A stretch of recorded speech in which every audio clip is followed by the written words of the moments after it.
Halo semuanya, selamat datang di channel Pendidikan Generasi Emas. Terima kasih atas like, komen, dan subscribe. Video ini merupakan penjelasan pendaftaran P3K 2021 langsung dari Badan Kepegawaian Negara. Sampaikan beberapa materi paparan terkait dengan kebijakan pengadaan P3K untuk guru tahun 2021.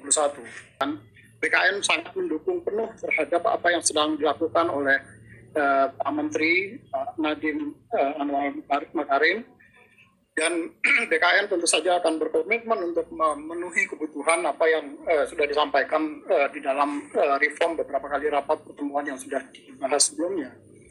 Untuk itu, sesuai dengan agenda yang disampaikan kepada Kepala BKN, kami akan sampaikan bagaimana kebijakan terkait dengan pengadaan guru P3K ini pada tahun 2021. Pelaksanaan seleksi P3K guru atau pegawai pemerintah dengan perjanjian kerja untuk formasi jabatan guru, pada dasarnya prinsip pelaksanaannya terutama di dalam konteks pelaksanaan seleksi akan dilaksanakan secara transparan, akuntabel, efektif, efisien, dan terintegrasi. Transparan tentu saja sebagaimana proses pelaksanaan seleksi calon pegawai negeri sipil ataupun calon pegawai P3K tahap pertama yang sudah dilakukan beberapa waktu yang lalu, di mana semua publik masyarakat akan bisa mengontrol, melihat dari capaian yang diperoleh oleh setiap peserta seleksi, sehingga tidak ada kemudian di dalam proses seleksi ada yang merasa dirugikan atau ada yang merasa dicurangi di dalam terhadap capaian seleksi yang dilakukan oleh setiap peserta.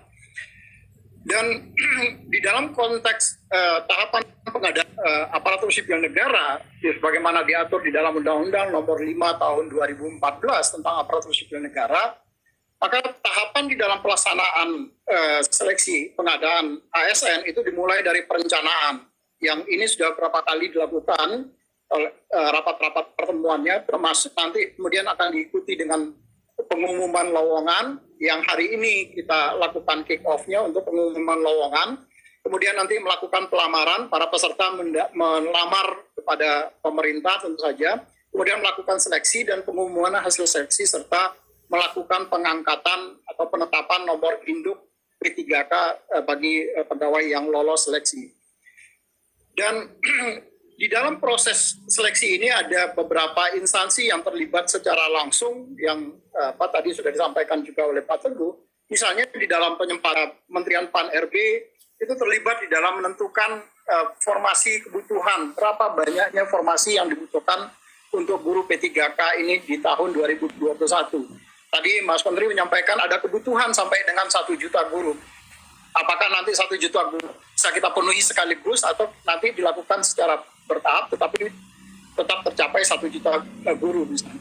Yang kedua, karena nanti ada proses seleksi, maka tentu saja nanti akan ada passing grade. Berapa tingkat kelulusan dari seseorang guru, sehingga kualitas seseorang guru seperti tadi diarahkan oleh, sampaikan arahan dari Pak Wapres misalnya, ada beberapa kompetensi-kompetensi dasar dan kompetensi teknis yang dibutuhkan bagi seseorang guru, sehingga ke depan kita berharap bahwa kualitas anak didik kita itu akan jauh lebih baik. Nah, dari sisi BKN tentu saja kami di dalam konteks pendaftaran, semua proses yang dilakukan oleh BKN mulai dari pendaftaran itu sudah menggunakan teknologi informasi. Kita mulai dari pendaftaran kita menggunakan sistem seleksi calon aparatur sipil negara untuk P3K, di mana semua peserta nanti akan memakun pesertanya, kemudian mereka registrasi pendaftaran, dan termasuk juga melakukan pencetakan kartu ujian. Semua dilakukan by system. Data yang terdaftar, mereka yang mendaftar, kemudian datanya akan terintegrasi dengan data Dapodik untuk melihat, karena tadi dibatasi bahwa P3K guru ini, itu scopingnya dibatasi bahwa diprioritaskan untuk guru yang sekarang sudah menjadi honorer, yang dia datanya terdaftar di Dapodik, kemudian data yang guru yang sekarang ada di data THK 2, serta data guru yang sudah seleksi lulus PPG yang sebagaimana yang program sertifikasi yang dikeluarkan oleh teman-teman di Kementerian Pendidikan. Eh, karena di dalam Undang-Undang ASN, Undang-Undang Nomor 5 Tahun 2014 juga yang berhak menjadi aparatur sipil negara adalah warga negara Indonesia, maka tentu saja nanti pada saat pendaftaran sistem juga akan terkoneksi atau terintegrasi dengan data Dapodik data Dukcapil, sehingga kami memastikan bahwa semua data orang yang mendaftar itu adalah warga negara Indonesia. Nah, begitu nanti mereka setelah melakukan pendaftaran, maka data kemudian akan dikirim ke sistemnya Kementerian Dikbud, UNBK, Ujian Nasional Berbasis Komputerisasi. Semua proses pengiriman data itu akan dilakukan dengan menggunakan sistem. Jadi tidak ada data yang akan tercecer di tengah jalan. Begitu selesai pelaksanaan seleksi, maka nanti dilakukan pengolahan hasil ujian itu juga langsung disampaikan kepada BKN untuk dilakukan pengolahan nilai dan sekaligus melakukan penetapan NIP.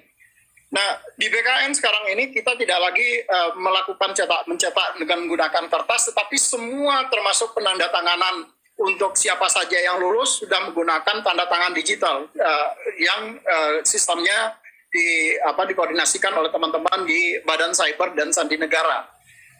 Dalam konteks penetapan nomor induk pegawai BK nanti itu juga dengan menggunakan sistem informasi aparatur sipil negara. Jadi BKN termasuk nanti ke depan untuk melakukan unggah dokumen persyaratan yang dibutuhkan untuk pengangkatan seseorang menjadi calon pegawai negeri sipil ataupun calon pegawai P3K itu sudah menggunakan sistem secara keseluruhan.